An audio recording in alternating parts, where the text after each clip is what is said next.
के ख़त्म दौलत इज़्ज़त और बरकत कैसे मिली। इस सिलसिले में क़ायरीन की आज़मूदा तहरीरें, इनकी मुश्किलात, फ़ाक़े, बेरोज़गारी, बीमारी कैसे ख़त्म हुई, कैसे एक फ़ाक़ों का मुब्तला दौलतमंद हुआ, शाया की जाएंगी। आप भी अपना या अपने किसी अज़ीज़ का आंखों देखा या सुना वाक़या ज़रूर लिखें। लाखों का भला और आपका सदका जारिया। दुकान ख़त्म हो गई, ये पढ़ा अल्लाह ने दोबारा बेहतरीन रोज़गार दे दिया। मोहतरम हज़रत हकीम साहब अस्सलामुअलैकुम। आपके लिए दुआ करती हूँ, या अल्लाह हकीम साहब को और अबकरी का हर फ़र्द जो अपने लिए दुआएं मांगते हैं सब कबूल हों। हकीम साहब, अल्लाह का शुक्र है, जब से अबकी रिसाला मिला है और तस्बीह खाना से निस्बत हुई, हालात बेहतर हो रहे हैं। शादी के बाद ही माली परेशानी में मुब्तला हो गए, बहुत तंगी का दौर देखा। लोग कहते हैं कि खाने को कुछ नहीं, मगर एक वक़्त ऐसा आया जब हमारे पास सच में खाने को कुछ ना होता था। हालात ऐसे रहे कि एक जगह से कर्ज़ा लेते, इसको उतारने के लिए किसी दूसरे शख्स से कर्ज़ा लेना पड़ता, और इस तरह करते करते एक वक़्त आया कि कोई ऐसा शख्स ना बचा जिससे कर्ज़ लेते। किसी ने हमें अबकरी दिया, अबकरी पढ़ना शुरू किया, उम्मीद पैदा हुई। इसी दौरान आपके दर्स भी सुनना शुरू कर दिए। तस्बीह खाना से अकीदत और मोहब्बत बढ़ी।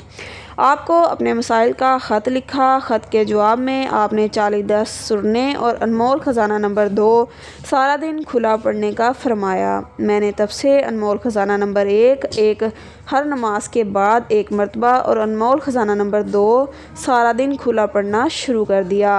मियाँ वाली अड्डे पर शोहर समोसे पकोड़े लगाते थे। छोटा सा ठेला था जो ख़त्म हो गया। मैं बहुत परेशान थी, बस 2 अनमोल ख़जाना पढ़ा और पढ़ती रही। चंद दिन बाद ही हमें होटल बनाने के लिए दुकान मिल गई। किराया 10,000, बस अनमोल ख़जाना पड़ा, मज़ीद बढ़ा दिया। अब अल्लाह का शुक्र है, घर का खर्चा निकल जाता है। दुकान भी अच्छी शुरू हो गई है।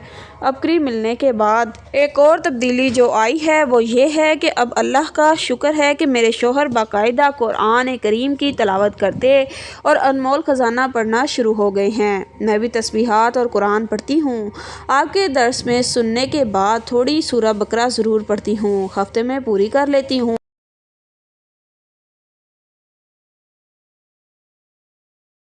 मोमिनीन और मोमिनात को बख्श देती हूँ। आपके दर्स में मालूम हुआ बच्चे की पैदाइश के बाद बाल जो उतारें, इन पर सूरह तग़ाबन की पहली 5 आयात 41 बार पढ़कर ज़मीन में दबा दें। हकीम साहब, अब पता चला है मेरे बच्चे बड़े हो गए हैं, लेकिन मेरे बड़े बेटे के बाल अब तक संभाले हुए थे, वो भी बड़ों के कहने पर कि बच्चे के बाल और नाफ को संभाल के रखो। तो मैंने इन्हें बालों पर सूरह तग़ाबन पढ़ी, चारों बच्चों की नीयत से अलग अलग पढ़ी, और वो बाल 20 साल बाद मिट्टी में दबा दिए। और अब भी सूरह तग़ाबन की 5 आयात और कभी पूरी सूरत इस नीयत से पढ़ती हूँ कि मेरे बच्चे और मेरी आने वाली नस्लें नेक बने, मुकद्दर नसीब बच्चे हों। और तमाम अबकरी पढ़ने वालों की नस्लों के लिए दुआएं करना, फ़िक्र करना तो आपने सिखा ही दिया।